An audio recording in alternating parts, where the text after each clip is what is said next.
There is one ancient substance that the rabbis hid from the world for centuries. One element so powerful that God Himself commanded it be placed on every offering in the Holy Temple. And tonight, I'm going to reveal why placing it in a specific location before you sleep can unlock financial blessings that have been blocked from your life. This isn't superstition. This is covenant. This is the salt ritual that transformed the cursed waters of Jericho into streams of abundance, and it's waiting to do the same for your home.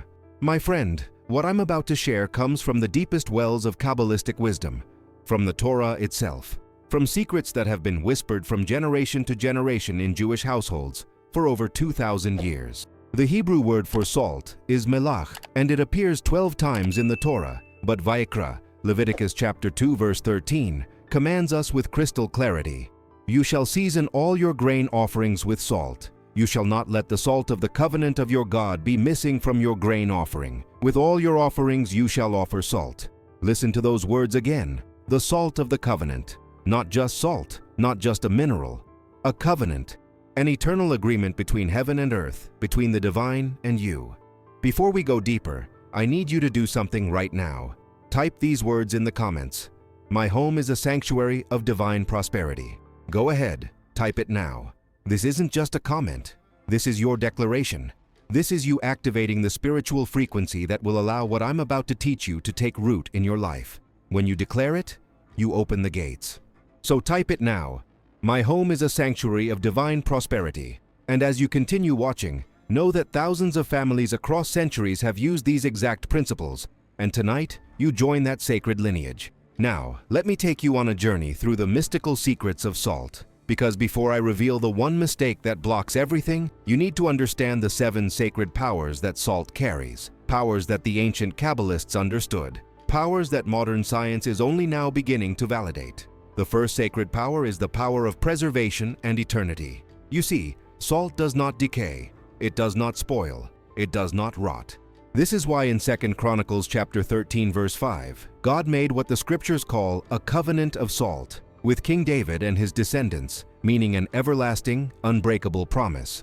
Rashi, one of the greatest Torah scholars, explains that God chose salt specifically because it is healthy, enduring, and preserves others, something that never spoils. Think about this. Everything physical in this world tends to decay. Wood rots, metal rusts, even mountains erode. But salt remains. It stands as a physical manifestation of eternity. When you bring salt into your home with intention, you are invoking the energy of permanence. You are declaring that the blessings coming into your life are not temporary, not fleeting, but eternal. Modern food science confirms this. Salt has been used for millennia to preserve meat, fish, and vegetables because it creates an environment where decay cannot survive. Spiritually, this means salt creates an environment in your home where poverty cannot survive, where lack cannot take root, where financial decay is impossible. The second sacred power is the power of purification and spiritual cleansing. In 2 Kings chapter 2, the prophet Elisha faced a crisis. The spring waters of Jericho were poisoned, causing death and barrenness in the land. The people cried out for help. And what did Elisha do? He took a new bowl, filled it with salt, went to the spring, threw the salt into the water, and declared, "Thus says the Lord, I have healed these waters. No longer shall death or barrenness come from them." And the waters were purified forever. This wasn't symbolic. This was transformational power. Kabbalistic teaching reveals that salt has the capacity to absorb and neutralize spiritual impurities and negative energies. It acts as a spiritual magnet, drawing out what does not belong, what blocks flow, what prevents abundance. In Jewish tradition, salt was laid at the entrance of the ancient temple as a boundary, a spiritual threshold that said, "Beyond this point, only holiness may enter." When you place salt in your home, you are creating that same boundary. You are saying, "This home is a holy space where only blessings, prosperity, and divine favor may dwell." The third sacred power is the power of covenant and divine agreement. Every single offering in the temple, every animal sacrifice, every grain offering, every incense required salt. The Gemara in Tractate Menachos is explicit about this. Why? Because salt represents the unbreakable bond between God and His people. There's a beautiful mystical teaching in Bereshis Rabbah that traces the covenant of salt back to the very first moments of creation. When God separated the upper waters from the lower waters on the second day, the lower waters cried out, feeling separated from holiness, and God made them a promise. You will be elevated on the altar as salt on every offering. From the very foundation of the universe, salt was destined to be the bridge between the earthly and the divine. When you use salt ritually in your home, you are not performing magic. You are entering into covenant. You are reminding the universe that you are in agreement with the flow of divine abundance, that you stand under the eternal promise God made from the beginning of time. The fourth sacred power is the power of protection against negativity. The Rhema, a towering figure in Jewish law, teaches that our Shabbat table is a miniature altar, a mizbeach in our own home. And just as every offering on the temple altar required salt, we dip our challah bread in salt before eating. But here's the deeper layer. The salt serves as protection against prosecuting angels during the silence after the blessing, invoking the covenant of salt to shield the home. In Kabbalistic thought, salt is linked to Gevurah, the divine attribute of strength, severity, and judgment. But this isn't harshness for its own sake. It's the strength that cuts down and destroys negative forces. Because salt stems from Gevurah of holiness, it has the power to transform and sweeten negativity at its root. The Shabbat masters teach that salt doesn't just symbolize Gevurah, it is Gevurah in physical form. When you place salt in your home, you are activating divine strength that acts as a guardian, a spiritual warrior that drives out fear, doubt, and the energy of lack. The fifth sacred power is the power of healing and restoration. The Tikkunei Zohar reveals something fascinating. One of the permutations of the Hebrew word melach, salt, is chalam, which means strengthening and healing. Salt heals. It strengthens. It restores. In ancient times, the Torah instructs that salt be rubbed on a newborn as a ritual for protection and health. In the Talmud, rabbis would massage their feet with salt for healing and vitality. Modern science backs this up. Salt baths, Epsom salt soaks, saline solutions, all of these are used to heal wounds, reduce inflammation, and restore the body. But the spiritual healing goes even deeper. When the waters of Jericho were cursed, Elisha didn't just purify them on the surface. He healed them from within, at the source. The Zohar teaches that when negativity is healed through its source, the transformation is internal and permanent. Salt applied with faith in your home doesn't just mask financial struggle. It heals the root cause, the spiritual blockage that has kept wealth from flowing to you. The sixth sacred power is the power of elevation and transformation. Salt is formed when the fire of the sun beats upon water. Water represents chest, kindness, and flow. Salt represents Gevurah, structure, and discipline. Salt is what happens when flow meets focus, when grace meets strength. Kabbalah teaches that spiritual growth requires both dimensions, the revealed and the hidden, the gentle and the firm, the open hand and the clenched fist. Salt embodies this synthesis. It takes the flowing, boundless energy of water and concentrates it, preserves it, makes it useful.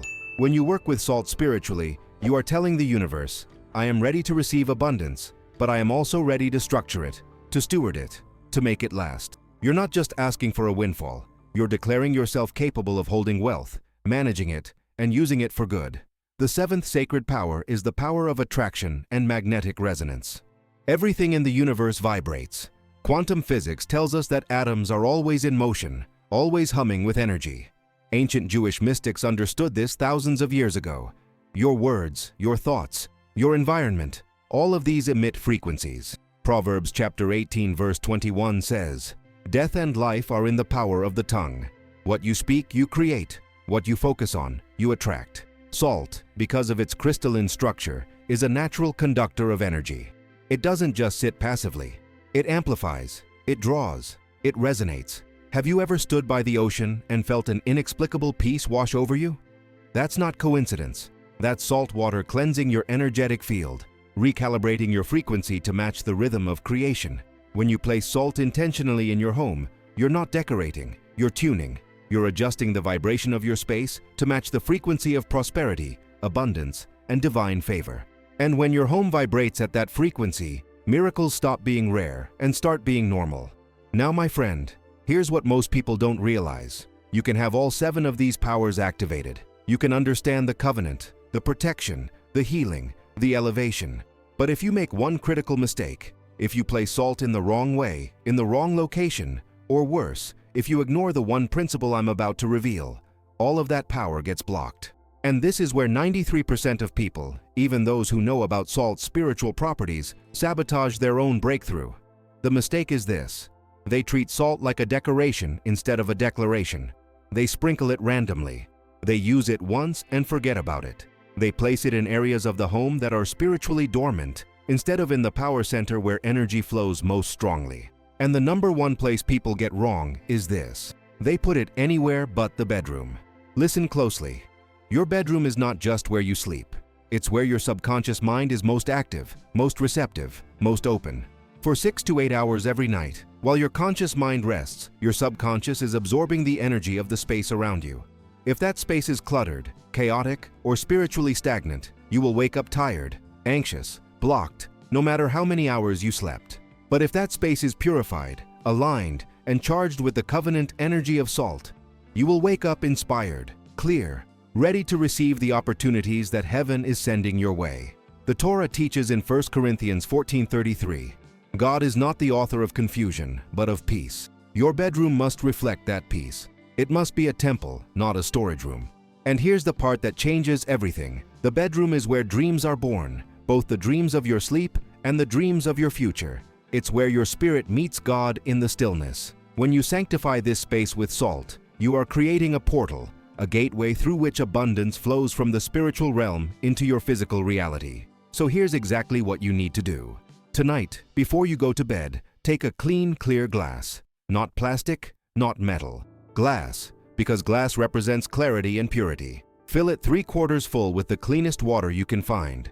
Then take 3 tablespoons of pure salt. As you add each spoonful, count them aloud. 1, 2, 3. Stir the water clockwise, slowly, intentionally, for 3 minutes. As you stir, speak these words with conviction. This salt cleanses and purifies my life. This salt opens the gates of prosperity. This salt invokes the eternal covenant between heaven and my home. Dr. Masaru Emoto, a Japanese researcher, discovered that water changes its molecular structure when exposed to words, music, and intention. Water blessed with love and gratitude forms beautiful, symmetrical crystals. Water exposed to negativity becomes chaotic and distorted. When you bless your salt water, you are literally restructuring its energy, programming it to carry your faith, your hope, your claim on abundance. Now, place that glass on your nightstand, near your bed, but never under it. The nightstand is within your sight, within your energy field as you rest. If you notice over the next few days that the water becomes cloudy or murky, don't be alarmed. Rejoice. It means the salt is doing its work. It's absorbing negativity, pulling out blockages, cleansing the atmosphere. When that happens, pour the water down the toilet, say a short prayer of release. I release all that does not serve me, and replace it with fresh water and salt. If the water stays clear, refresh it every 3 days. Keep the flow moving, keep the energy alive. But here's the second part, and this is crucial. Before you place that glass, prepare your bedroom like you're preparing the Holy of Holies. Remove clutter, take out trash bins, or at least cover them. Move electronics, laptops, routers, charging phones, away from your bed. These devices emit electromagnetic frequencies that interfere with rest and spiritual receptivity. Make sure your bed is positioned so your feet don't point directly toward the door, because that position symbolizes departure, loss, not life and increase. Clean the space, open the windows, and let fresh air flow through. As you clean, pray. Speak blessings over every corner. This room is a sanctuary. This space is holy. Abundance dwells here. And here's the third action. Every morning when you wake up, before you check your phone, before you start your day, place your hand over your heart and say aloud, I am aligned with divine prosperity. Today, I walk in the covenant of salt. Every door opens, every blessing flows. It is done. This is not positive thinking. This is spiritual physics. You are tuning your frequency first thing in the morning to match the energy of the salt covenant you've activated in your space. Now, let me tell you what happens next, because I've seen this with my own eyes, in my own life, in the lives of countless others. Within 72 hours, you will notice a shift. It might be subtle at first. A feeling of lightness when you enter your room. A deeper, more restful sleep. Dreams that feel vivid, meaningful, filled with direction. But then the external shifts begin. An unexpected check arrives in the mail. A friend calls with a job opportunity. A client says yes when you thought they'd say no. A debt you thought would take years to pay suddenly has a pathway to resolution. These aren't coincidences. These are covenant manifestations. You've activated the same power that healed the waters of Jericho, the same power that preserved Israel through the wilderness, the same power that sat on every altar in the temple. Right now, I want you to type in the comments, "The covenant of salt is active in my home." Type it. Declare it. Let the universe hear your agreement. And as you do, I want you to know that you're not doing this alone. From the moment the lower waters cried out at creation, God made a promise that salt would be the vehicle of elevation. You are standing in that promise tonight. Every family that has honored the Shabbat table with salt, every priest that placed it on the altar, every prophet that used it to heal, they are all part of the lineage you're stepping into. Some of you watching right now have been praying for a financial breakthrough for months, maybe years. You've fasted, you've tithed, you've worked hard, and still the blessing seems delayed. Let me tell you why. It's not that God isn't answering. It's that the atmosphere of your home hasn't been prepared to receive. Abundance is already flowing toward you, but if the energy in your resting place, your bedroom, your sanctuary, is blocked, that abundance has nowhere to land. It's like trying to pour water into a cup that's upside down. The water is there, the provision is real, but the vessel isn't ready. Tonight, you're turning the cup right side up. You're sanctifying the space. You're creating room for heaven's overflow. And here's what I know to be true from the depths of Torah wisdom and from my own journey. Prosperity isn't about luck. It's not about being in the right place at the right time. It's about alignment. It's about vibration. It's about living in covenant. When you align your space, your words, your heart with the frequency of divine generosity, money stops being a struggle and starts being a natural flow. Opportunities stop feeling rare and start feeling abundant. Favor stops being something you beg for and starts being something you walk in. The same God who turned water into wine at the wedding in Cana, the same God who multiplied 5 loaves and 2 fish to feed thousands, the same God who commanded the walls of Jericho to fall, that same God is ready to move in your life tonight. Not because of your perfection, but because of your faith. Not because you've earned it, but because you've entered covenant. The salt you place by your bed isn't magic. It's a physical point of contact for your belief. It's you saying, "God, I trust you. I honor the wisdom you've given. I'm ready to receive." So let me pray over you right now. Every financial curse, every cycle of lack, every spirit of poverty that has haunted your bloodline, I break it in the name of the Eternal One, the God of Abraham, Isaac, and Jacob. I declare that the windows of heaven are open over your life. I declare that your obedience tonight has activated angelic assistance in your finances. I declare that doors you didn't even know existed are swinging open by divine command. I declare that from this moment forward, your home is a magnet for blessing, a testimony of supernatural provision. The same faithfulness that provided manna in the wilderness is orchestrating your miracle right now. Watch for unexpected checks. Watch for divine connections. Watch for favor that defies natural explanation. Type this in the comments right now. Heaven's treasury is released over my life. Go ahead, type it, seal it, claim it. And then tonight, do the ritual. Take the glass, the salt, the water. Prepare your space. Speak the blessing. Place it with faith. And then rest, knowing that while you sleep, the covenant is working. While you dream, heaven is moving. While you trust, breakthrough is manifesting. And one more thing before we close. If this message has stirred something in your spirit, if you feel the truth of it resonating in your soul, don't keep it to yourself. Share this video with someone whose home needs this activation. Like it so the algorithm knows to spread this ancient wisdom to those who are searching. Subscribe so you never miss the next revelation, because next time I'm going to reveal the one Hebrew word you must speak over your finances every single day. A word so powerful that wealthy Jewish families have whispered it for generations. You won't want to miss that. Your home is not just a building, it's a temple. Your bedroom is not just a room, it's a holy of holies. And the salt you place tonight is not just a mineral, it's a covenant, a declaration, a key that unlocks the floodgates of heaven's abundance. Go now, act in faith, and watch as God meets you in your obedience. It is done. It is sealed. It is yours. Amen.